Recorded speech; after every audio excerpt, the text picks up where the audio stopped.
So many things to say. I came from somebody else's stream. They were about to discuss Christian nationalism, but the YouTuber in question had to go to work. Some people do have full-time jobs and are juggling, I should say, a lot of responsibilities apart from being able to find the time to discuss a lot of urgent matters properly. The complaint was that churches in America are a bit confused about what women should wear. And of course, the question is, should women be allowed to wear skimpy clothing in church? Or be gay friendly? Because there is, in a certain generation, the idea that, aren't we supposed to be against that sort of thing, against immodest women, flirting with men, leading them into sin, being gay friendly? Or what is all this about? Why are we coming to church? If not to be given a better idea of what we stand for as moral and rational people. And of course, the message is hopelessly confused. And I'm afraid all this has to be laid at the feet of the founding fathers, who just didn't get round to giving Americans a proper religion, though they did drop hints about the Constitution not being fit for any but a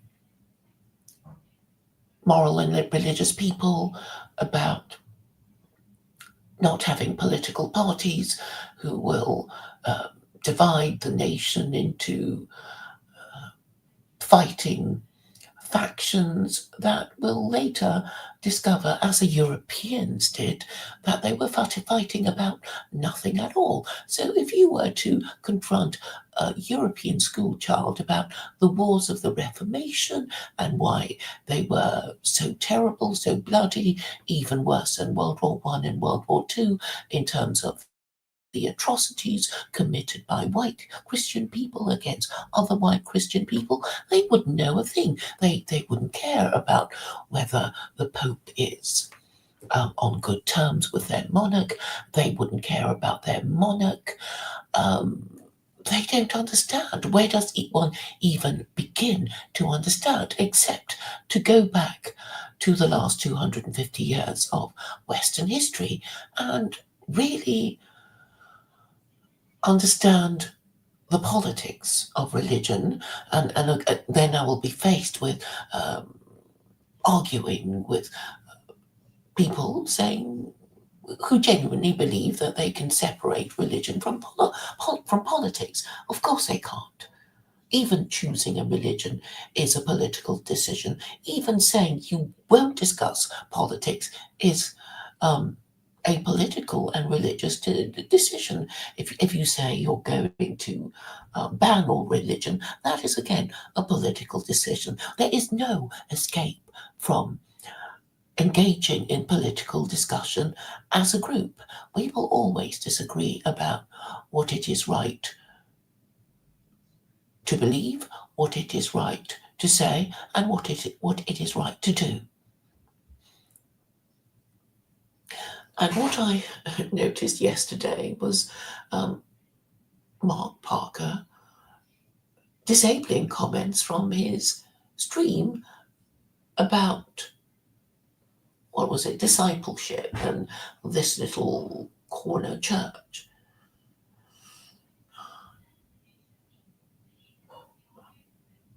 I did actually try to join that stream, but I was a bit late. He played some music towards the end after repeatedly inviting people. I didn't think anyone wanted to join because he was obviously in a bad mood about Christian nationalism. And as it happened, I have read Doug Wilson's blog about Christian nationalism, and it's interesting. Not that it said anything concrete, but that it vaguely addressed the concerns of people who might be interested in Christian nationalism, wondering what the hell it is and um, what it could do for them. Now that Americans must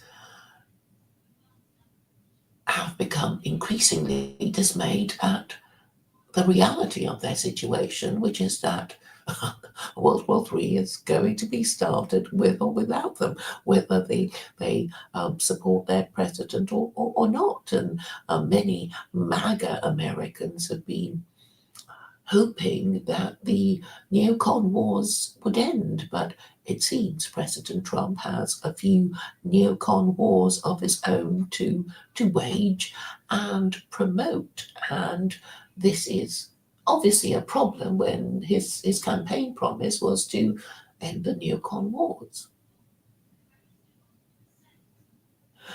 So now it comes to light that MAGA is perhaps a bit like Christianity. It doesn't really have principles. It's a nice slogan, right? But there's so many things to unpick, such as when did America stop being great?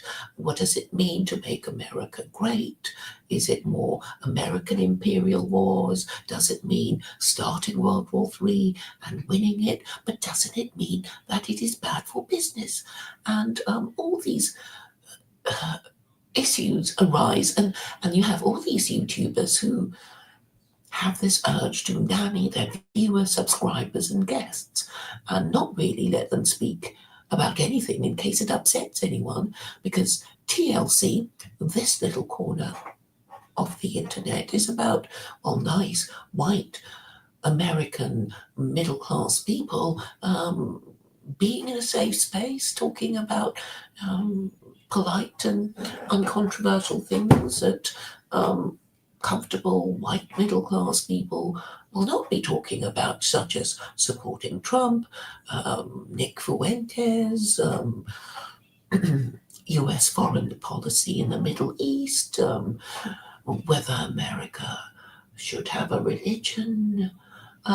So many things need to be discussed, and before it can be discussed properly, and the shutters come down. One is removed from the stream, one is told to shut up, and so on and so forth. Mark, please join. So back to the subject of Christian nationalism. I think Christian nationalism is a kind of upgrade from white nationalism as a result of a conversation between Jared Taylor and E. Michael Jones. E. Michael Jones, the Catholic anti-Semite, basically said, while white nationalists do not have any rights, we Catholics still have some rights. But in reality, Catholics do not have rights. I've read many stories about Catholics being targeted. There was this, what was his name now? He's Irish and Catholic and a member of the dissident right, and he's been on my channel once or maybe twice. I can't remember his name now off the top of my head, but he's the most inoffensive person that you can hope to meet. I would even say that he's a kind of charisma-free zone, so not at all a dangerous revolutionary leader. Hi, Mark. Thanks for coming and Hey, good making morning. Probably not in. morning where you are. No, it is 12:35, but you're very welcome. Are you driving now to work? Yeah, I'll be driving, so I'll be a little bit distracted. And I must give you the mic, so to speak, because your drive will probably end soon, and you must have lots on your mind that you want to express. I I don't know how much I want to express. I just kind of stopped by. And then you asked me to come in, so I come in. But Yes, what you were just saying about, I was just thinking that actually about. You said that Christian nationalism is an upgrade of white nationalism, and that's completely true. Um, because I followed the alt right back in like 2017 to about 2019, mhm, and all of these talking points about the end of the post-war consensus and Hitler as the villain of the century, like those are all things that white nationalists have been talking about for like 20 years. mhm, And now they're coming more into mainstream conservatism like it's a new idea, and it's like, no, like we and I'm not saying that all Christian nationalists are white nationalists, but that's where it comes from. I think ultimately it is connected with white nationalism. Even though, and sometimes white nationalists say some things that other people don't say, which are true. But mhm, then, but then it's couched in all this other toxic garbage, in my opinion. Like I followed that for a while, but there's so much, like literal hate. Like if you read Mein Kampf, it's just hate, and I can't live in that space, and so yeah. mhm. Well, I think what happened in Nazi Germany, it wasn't the first time, and there was Fiddler on the Roof. I remember watching that. So I guess pogroms happen from time to time. People get angry, they blame it on a minority. It doesn't even necessarily have to be an outgroup, it could be Catholics. There were anti Catholic riots, and E. Michael Jones talked about that. Um, so I think this hatred is not even necessarily racial, because if you're talking in terms of hating people so much you could kill them, quite often murder victims already know they're the perpetrator, and it's usually their spouse or sibling or parent or some close family member or business partner. So that this idea of being murdered by some alien invader, happens quite rarely, only in war situations, in my view. But this fear has been stirred up so much by people who, I guess, they look around them and they see lots of things that are changed, and they don't like it, and the people are not looking the same. But I guess in the olden days it would be, well, people wearing strange clothing that would never have been allowed in my parents' generation, or things of that nature. But I think it's when you are an empire that a lot of foreign policy issues are not fit to be discussed by the ordinary person, certainly by the soldier who joins the armed forces, thinking they're only defending their country when in fact they will be sent somewhere. That they would never think of going, whose politics they don't understand, um, and they might get killed or lose a limb or an eye, and nobody will care if it's an unsuccessful war, like Vietnam, for example. You know, you come back begging on the streets, and people think you're some loser who fought a war that you didn't understand, and now you're begging on the streets or high on drugs and homeless. So I think that there is. And that's why Trump kept saying he cared about the vets. But now he seems to have sold out to the neocons, and he thinks making America great again is having his own neocon wars. I mean, to the extent that he might start World War III, Well, which yeah, and a lot of what you're saying is right, but at the same time, it's like the whole xenophobia around immigrants and everything, and then the Trump, like, the MAGA base, it's like the thing about America is so huge that it's like really tough to say that American people are this way or they're that way. It's like there's so many different layers, and I wouldn't even pretend to like, even though I live here, I live almost in the middle of the country, and I I live in a right near the a really blue area in a red area, and like it's so tough to gauge what people are generally thinking, because and especially it's tough because I'm online a lot, and that's not really a representation of what people are like on the ground. But what it seems to me is that like Trump's original base has kind of lost faith in him now, and like like the beginning of his this last term, um, like that's what it seems like. But I can't tell for sure. Mm. I never took Trump seriously either as a threat or as a hope.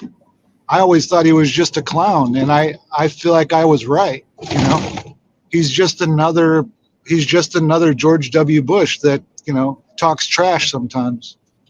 And Well, I think that there is a pattern with American presidents in that they don't really control foreign policy, do they? They're not allowed to be anti-Zionist and say, well, what do we need to be in Israel for? It's simply not allowed and unheard of and virtually unthinkable because, Israel is sacred to the American empire in the same way that it used to be sacred to the British Empire. Since Victorian times, the British had their eye on Israel. That there's even a hymn called Jerusalem, which is all about arrows of desire, sword not sleeping in their hands, and um, a lot of imperial imagery. And obviously, if you're going to be a marine empire, you want to control American shipping. And Israel faces the Red Sea and the Mediterranean Sea. It's close to the Suez Canal and, close to all the, places of religious significance. As a colony, you can't get more prestigious than that. And yeah, even without the geopolitics of the thing, um, there is a lot, I think, at stake in terms of prestige and status. yeah, and And Israel is like right next to all the Middle Eastern countries, which we can't seem to like get really like get into and control the way we want to. And so Israel is like our little hub there to, you know, well, um, I think a for lot of the Jews are also getting upset. They're saying things like October 7 was our 9/11. It needn't have happened. It was some kind of, false flag attack, and now we have to, kill all those Gazans. We're not really sure we want to do that. And, maybe we want to leave Israel. And, but everybody has their own conspiracy theory. And I think really yep, the whole point of Israel for America is a kind of military testing ground. Let's test our, latest weapons, the Iron Dome, let's and all our psychological experiments. I mean, Israel is a very small country. You can control everyone. You know where they all live. You can vaccinate, the whole lot of them. There were Jews during 2020 saying, well, should I just leave Israel and go to Florida to escape being vaccinated? You know, there's, okay, I'm saying nobody's happy, but you see, I know that the people who hate Jews have the sacred belief that they are being controlled by Jews. So if I say, well, have you considered that really maybe it isn't the Jews, and they'll just go ape at me and tell me to go away because the fact that they believe that Jews control everything, even the American empire, is kind of sacred to them, and they won't be admitting that they're wrong anytime sooner because a lot of people have ideas that are sacred to the extent that they're a religion in a way. And so they'll be very hard to shift. And of course, if you want to control global opinion, you will be using your knowledge of all these groups who hate each other and who are basically reasoning, in quotes, with their hatred and fear of these other groups. They're not using their reason to think, well, here's a problem. How can we solve it? It's like, who do I hate more? And the people who agree with me about who we should hate more are my people. And that's as far as it goes. Right. And like what you said about everyone has their own conspiracy theory. I mean, that's America, if not the whole world. You know, everybody feels like they're like an oppressed by some psyop. You know, whether it's the Jews or it's conservatives or woke people or whatever. Um, Mm-hmm. like there's a scapegoat all the time, and then earlier I heard you talking about how the TLC doesn't want to touch these third rail issues, and for me that's kind of one of the reasons I pay attention to it, because so much of like live streams on the internet or debate culture, it is this constant fighting and I'm kind of past the point of having real strong political stances in in for America. I Mm. just I think that we're we're controlled by global finance. You know, it's more British than Jewish. But we're it's beyond America. I don't think that nationalism is even really possible. I think that even if we had or a white nationalist or a Christian nationalist leader, they would just get absorbed into the global financial insurance scheme, and they would become pedophiles or whatever, because that's the way it works. Yes, that the swamp And would drain them of any good intentions they ever had. But this, I think, is fundamentally the problem with all these ideas that are not properly defined, like MAGA, because Marjorie Taylor Greene, fell out with Trump saying, well, I thought MAGA meant no more endless wars. And Trump was basically saying to her, well, I am MAGA, I coined the phrase, therefore I control the interpretation of what it might mean. And then you extend this idea to liberalism. So whoever is the most powerful liberal leader in the world controls what liberalism means. Like David Cameron, who was a conservative prime minister, said gay marriage is conservatism because it was under his administration that gay marriage was legalized. So we really do have to be careful about ideas with no codified principles, and I'm afraid Christianity is one of them.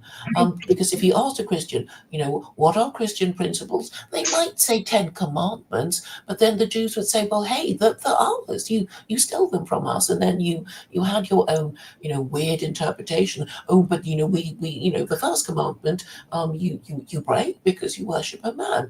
And the Muslims, however much they hate the Jews, would have to reluctantly agree with the Jews. But obviously, some of these Muslims think they can do a deal with Christians, and Jews also think they can do a deal with Christians, against the the one that they want to do a deal against. But I think fundamentally, if um, you're not taking a position on idolatry, you don't really care about the laws of God as they are stated in Scripture. So you won't really have principles, and I think the whole history of Christianity was never about what are Christian principles. I mean, how can Christians have principles when there were about what 8 to 10 authors in the New Testament, and they never met each other, and they all have their own version, and even if you try to derive some kind of principle out of it, you would go mad, because you're not even you don't even know if you're supposed to forgive the adulteress or punish her, because the position is totally unclear, and that I think is really why the identity of Christians over the centuries has changed so much. Since the wars of the Reformation, and you know. and even before that, in the Roman Empire, when there was this discussion between whether Romans were to be Arians or Athanasians, i.e., Trinitarians. If you look at church history, they've been making up the rules and changing their minds, all the time. And uh, so the danger, I'm saying, is that there will be some charismatic leader saying things like MAGA, and everybody will think, oh, it sounds great, making America great again sounds great if you're an American, but it means different things to Marjorie Taylor Greene and to Trump. Well, I really believe, like by my reading of scripture, that there are gray areas around the edges of the Christian faith that can be debated. That you know, but there are like really strong core principles that are very clear. And I mean, I think God allows people to delude ourselves if we really want to believe something else, even if it's plain. You know, and I like my understand like my understanding of the kingdom of heaven, as Jesus talks about it, is not a kingdom which has yet been completely realized on earth. It was instantiated with the church, but and I agree that Christianity can, like America, people can debate whether or not it's a Christian nation. I don't I don't think it is. I think it's a nation that has lots of Christians, but I think it's more of kind of like a Freemasonic deistic nation. Um, and Christianity It's can only be, culturally Christian, isn't it? It's culturally Christian um, because in it's full of in a lot of ways, Christians. it is. Mm. Yes, yeah. And, I would and say and it and that's it not is culture. enough. It's not Well, enough. enough. Well, enough for what? That's the question. Enough for It's an national unity. Or even well, agreeing what important words mean, like the national interest, like MAGA, because it can't be, well, I think of it in this way and you think it's the opposite. Let's agree to disagree. Well, of course it can't work because it might mean I say let's not go to war and you say let's go to war, and obviously it's diametrically different. well. That's the thing about the way I see it. I think a lot the similar to the way a lot of people see it is that so Christianity. I don't see it as demanding or promising national unity in anywhere. We strive for Christian Well, it unity. So, destroyed the Europeans. well, I mean, you could argue that, um, but but they're also not Christian anymore. You know, No, I don't no. I don't think it would have destroyed them if they would have remained in the faith. You know, Well, what do you mean, um, state Catholic? what's that? You mean stayed Catholic because once upon No, a no, no, time. no, no. See, I don't see it as the state. I like as a Christian, my ultimate loyalty is to heaven. Mhm, So I don't. So even though I live in a country, I obey the laws. There are some things about my nation that I like, and I mhm, hope for the best. It's not my loyalty. So even if we had a Christian nationalism and a quote unquote Christian dictator or whatever have you, that would be my loyalty. You know, my loyalty would be to Christ in heaven, and I think that throughout history you see that, like what you're saying, Christianity gets steamrolled because there is a certain political passivity to it. However, it always wins in the end. It always comes out on top. And so I'm not like, I love history and I love the history of human civilization, but my loyalty is not to a the nation or any type of civilization. You know. Yes, I think you raise a very important point about loyalty. Should we be unquestioningly loyal to the country that we are a citizen of, or should we be loyal to our religious principles? And the thing about religious groups is that they are so powerful that they survive ancient empires, and they are, in fact, supranational.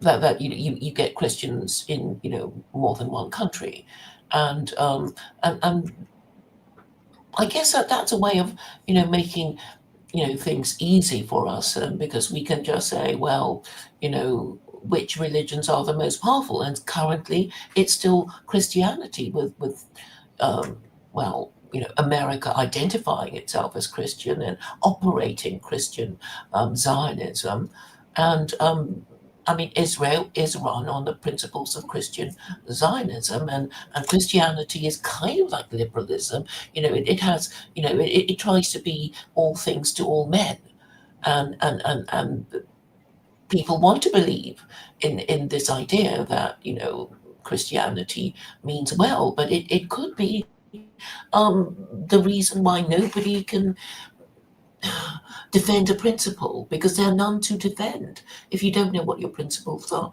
how can you defend them? Right, right.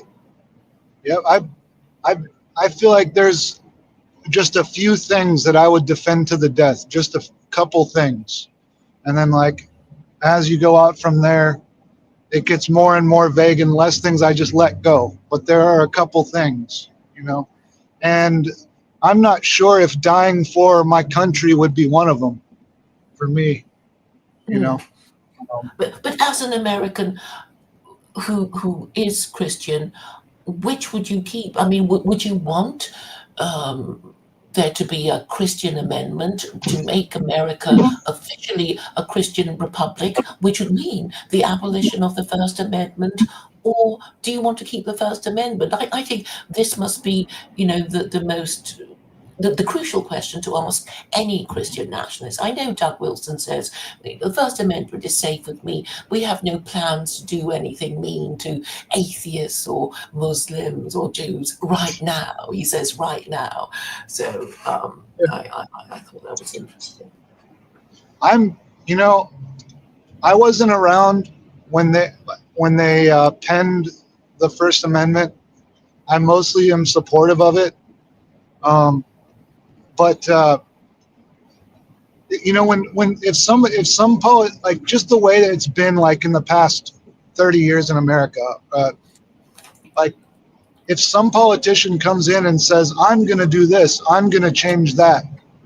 If they said they were going to make the country more Christian, I would, before I gave them an ounce of support, I would want to know everything they've ever done and everything they're promising and how they're going to do it. Hmm. Because I think that Christianity gets too bad of a rap anyway, because it makes such bold claims that it's highly scrutinized, and there's people that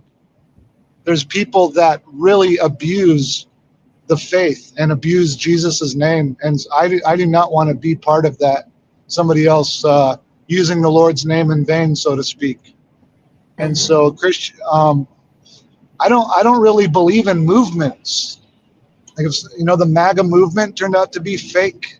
The woke movement turned out to just be like an NGO plot. It's like I don't believe in movements.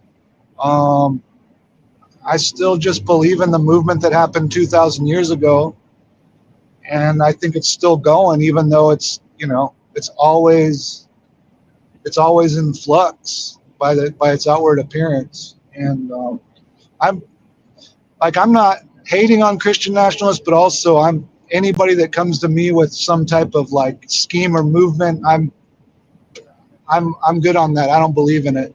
So um, Mm. I think about like what movement in the past 25 years of American history has turned out to be good. They've all been fake, and they've all been, even Obama, he was supposed to come in and bring racial reconciliation, and things were going to be this new era, and he just continued bombing the Middle East, and race relations got worse in America. Trump was supposed to be the counter that was supposed to come in and like, bring back a national, turned Oh, into like this international finance Zionism, and it's like I don't believe in any of these movements. And so Christian nationalism to me would just be another fake movement that would turn out to be a shame to, that would be, so they would have to really show me, okay, what have you done before and what's your plan to do it now if I have give it an ounce of support. Mark, have you read George Washington's farewell speech recently? I know I say this to every American, and they usually say no, and I'm not going to, and things like that. But I think it's very important. No, I haven't. You haven't. I mean, there's a Wikipedia short, a more summarized form of it. But the first time I heard it was in February 2021, when Trump didn't get in, and I was astounded by how much of his advice that was being ignored, and how it seemed to be read without any comprehension by the senators involved. Um, but I think all the warnings will make clear what has happened since the warnings were given and ignored, and where we are now.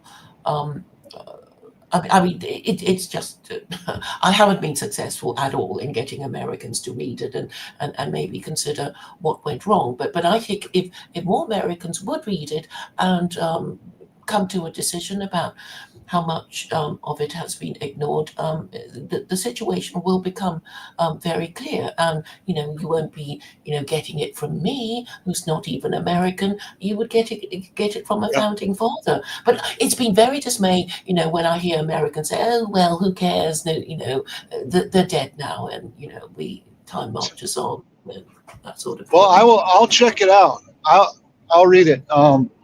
But anyway, I got to get going, Claire. Nice speaking with you, and hope you have a good one.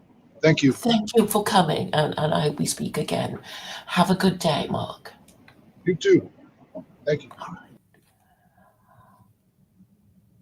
Well, I think that was very constructive, and it was all because, I stuck with Chris Howard because, when you think somebody's an honest and decent guy, but he hasn't got a big channel, but I think honest and reasonable people are just worth their weight in gold. They really are, and and I'm very, very happy to have spoken to Mark, whom I know to be, sincere, patriotic, and principled. And it is,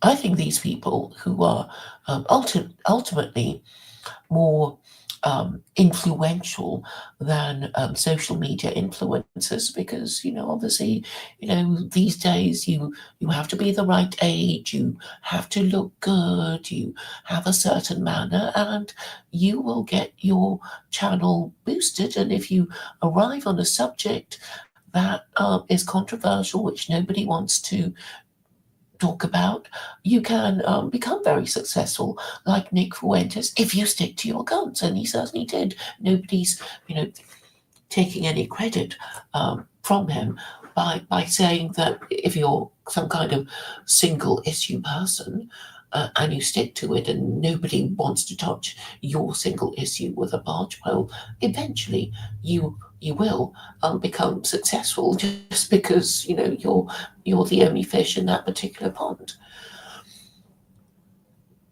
So, on the question of American foreign policy, obviously it's very complicated.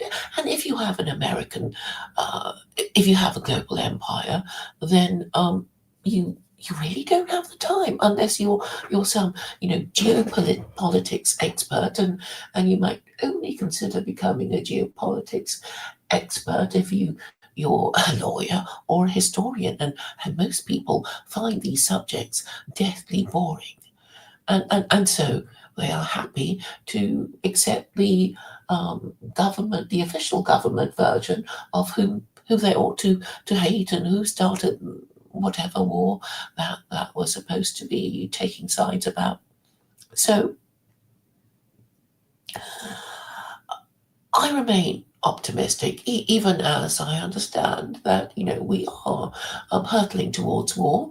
No sane person outside the West would take the word of any European, Australian, Canadian, or American seriously, because that their track record of being um, the boy who cried wolf has been very long established and undeniable. And so something needs to happen to make the world believe that the Western ruling classes have had a change of heart, that they are ready to repent for their um, lack of concern for their own people, their own national interest, and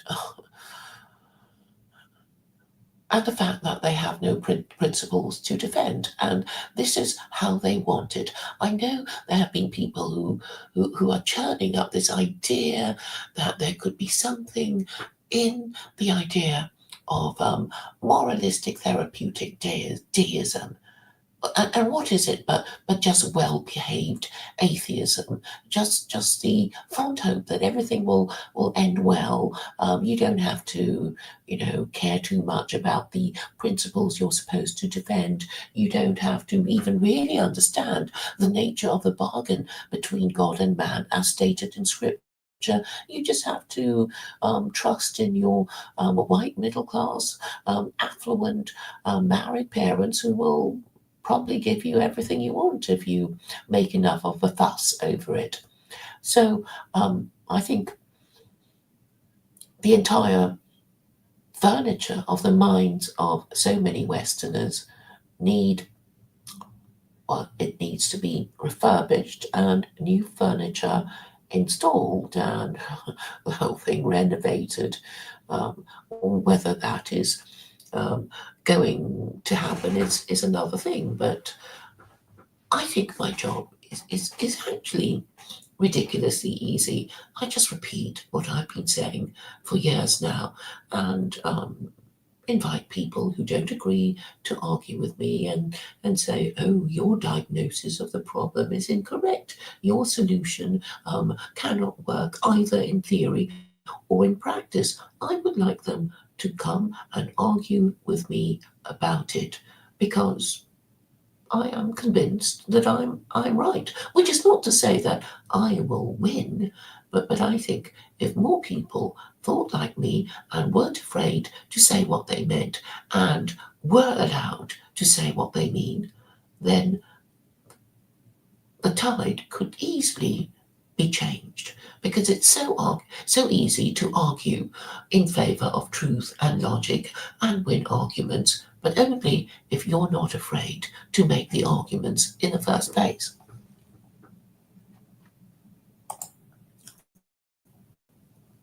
So Deja Vu asks, why are you not bringing your Quranic book of rules to prominent UK channels and all your new political parties? After all, the UK is falling fast and has a much higher percentage of atheists. Well, I mean, what do you think I've been trying to do? Since since way before I started my YouTube channel, people ignore me, right? They are Islamophobes. They say things like it'll never catch on, I don't much care for it, and it will never happen. And then they ignore it. And even the people that I constantly challenge, who are mainly nationalists, they won't even engage in a discussion about what they think religion is for. And they're not necessarily all hostile. I mean, they would be, friends I've known for a long time.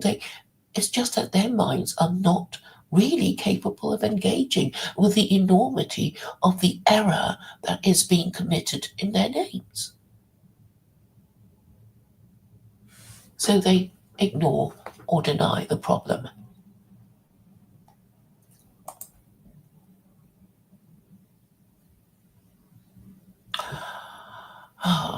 Deja Vu says if you can't won't make your case in Zionist UK, you'll never gain traction in America.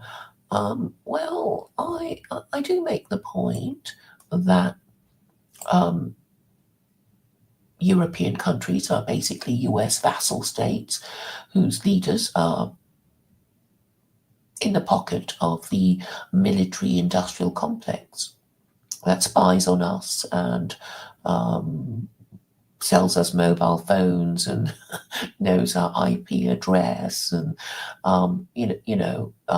we are easily tracked, but only if people speak with one voice, with one mind, will they take notice of us. If we're constantly fighting each other for supremacy, of course they can dismiss us and not take us seriously. But I'm saying the war can be won online and legally and peacefully too. But people just need to be able to say the right thing after changing their beliefs. And my narrative is very, very simple. Isn't your Tommy Robinson crew and all your potential political allies in the UK MAGA? Well, the problem with nationalists is that they're always fighting each other about who they hate more. So, with the British National Party, it decided to hate both Jews and Muslims. And after the fall of the British National Party, British nationalism divided itself into North and South. And in the North, which is run by Mark Collett, it's basically about blaming Jews. And in the South, they prefer to blame Muslims, right? So it's idiotic, but there it is. And of course, a lot of nationalists with YouTube channels get confused over what they what they're doing. Are they YouTubers deriving an income from their YouTube channels, or are they political activists using their YouTube channels to propagate the message? Many of them get confused and see it as a way of deriving their income, and obviously they need to protect their channel if they see it as a source of income, so they never really say anything that would upset their viewers or subscribers and give them more of the same Islamophobic, anti-Semitic crap, and then they start calling themselves cultural critics, and they don't really get anywhere. They won't discuss the meat and bones of religious and political thought, nor will they talk about current politics in a way that is helpful or illuminating. I think I do, but they've already made an unspoken agreement to ignore everything I say because they hate everything I say.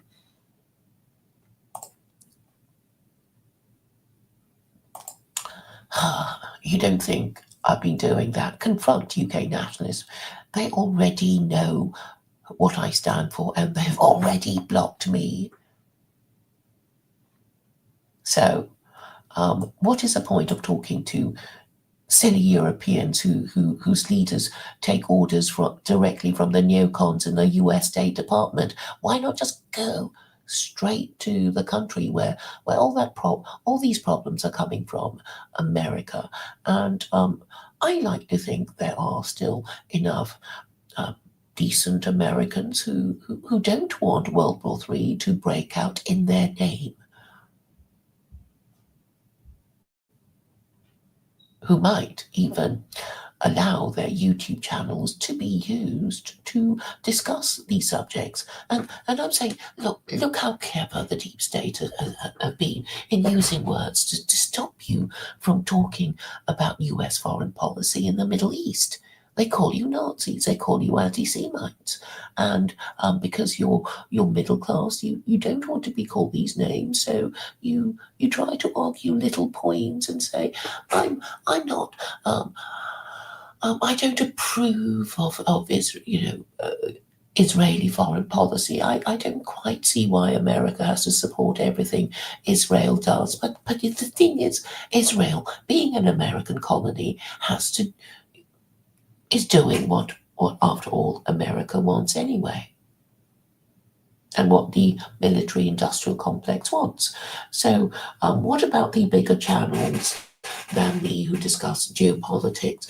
Well, I think they don't want to talk about politics and religion because, well, A, it's not their speciality, and B, um, maybe they don't have time, and maybe they don't want to breach a taboo. And let's face it, it is a taboo. If you're saying that your political system is wrong, that your moral system is wrong, that your laws are unjust, that your ruling classes do not deserve to be your ruling classes. That's a whole bunch of taboos um, to be talking about. And okay, I'll be empathetic and say, of course, if you hear this sort of thing, you're going to think, even if it's true, I won't be able to do anything about it, and if I did try to do something about it, I would fail, and bad things would happen to me. So that is a problem, and of course, if you're atheist, you're not going to be sticking your neck out for anyone or anything.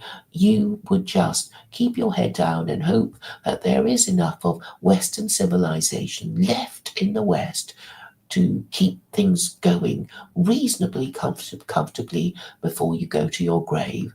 And you might even think that, even if you have children that you're supposed to care about. So, deja vu, for some reason, you think I'm doing the wrong thing talking to Americans. I'm saying, oh, the Europeans listen to Americans. So there's no point trying to do anything in Europe, in Britain, because A, the people are really stupid. They only want to talk about how much they hate Jews or Muslims. Um, the reasonably intelligent ones, who I wonder how much, even educated people understand what I'm saying because they hate it so much. They will either not understand, be in denial of it, or just pretend not to understand. But hopefully, the time will be soon coming to an end with the annual nationalist um, online festival that is called Millennial.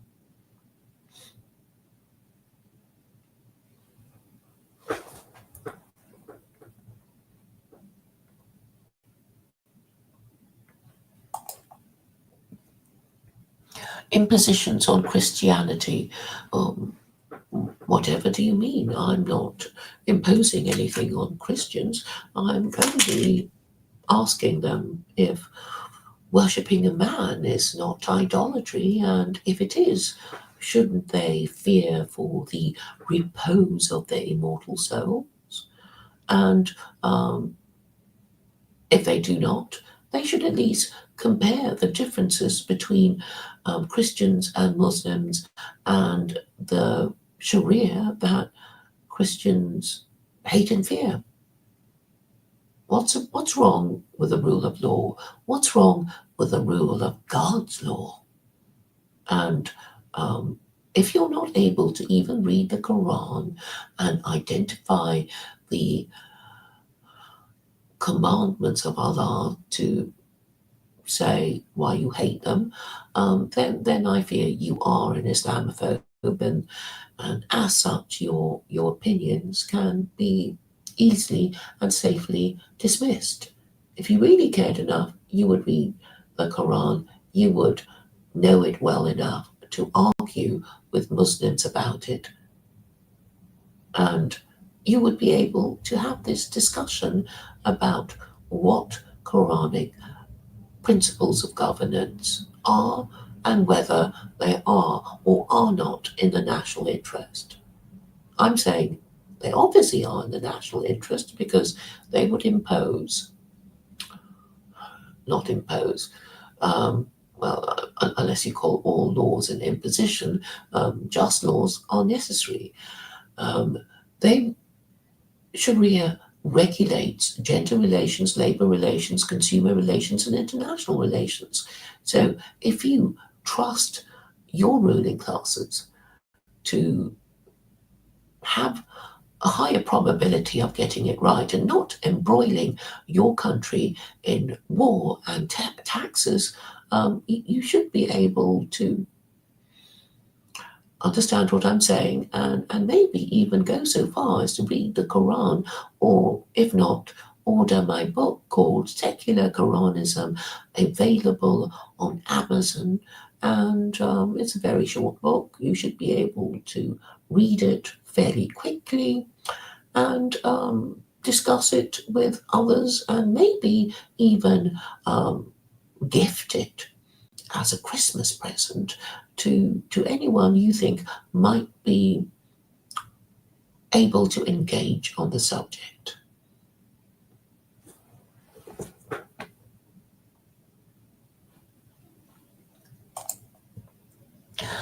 Deja Vu says, educated people understand law can be revised or changed without your proposals.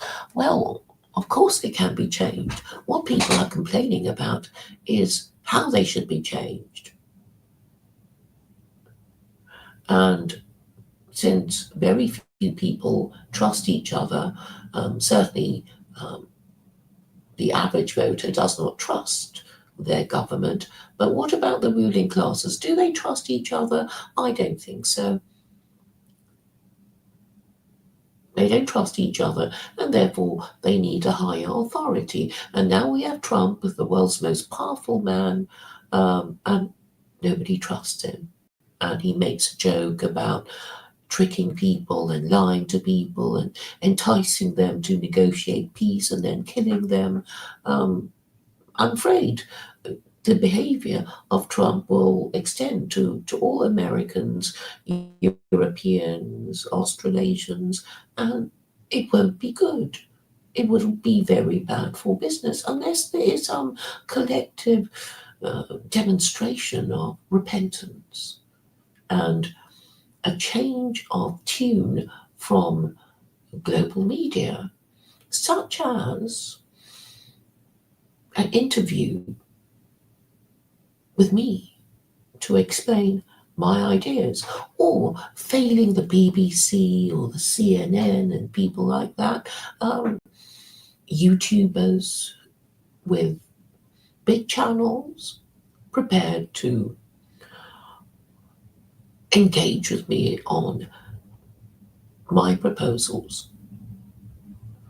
And obviously, if they don't agree, they'll have to, they should have a list of, difficult questions to ask me, rather than continuing with their ostrich in the sand policy of ignoring me, because I think it's going to hurt them too when World War III breaks out. It's going to be very painful, very humiliating, because I just don't see the West winning, because it's created made so many enemies and weakened itself. It's actually weakened itself with their crazy degenerate policies of gay marriage and transgenderism and lying to the voter. And so it shouldn't be that hard for people to believe that enough people have realized the error of their ways and wish to correct themselves. It really isn't that hard.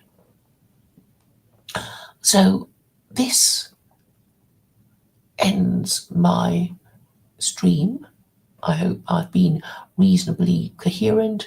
I am very grateful that Mark has been able to join me for a brief exchange on what he thinks is wrong. He sounds a very reasonable and intelligent man, and I hope he will come back here again and we can have more of these discussions in greater detail. I, I, I know people think I'm deluded for thinking that the solution is easy. but it is. If the solution in theory is easy, then it must be easy in practice. Once enough people are persuaded about the wisdom and practicality of my proposals. So thank you all for listening.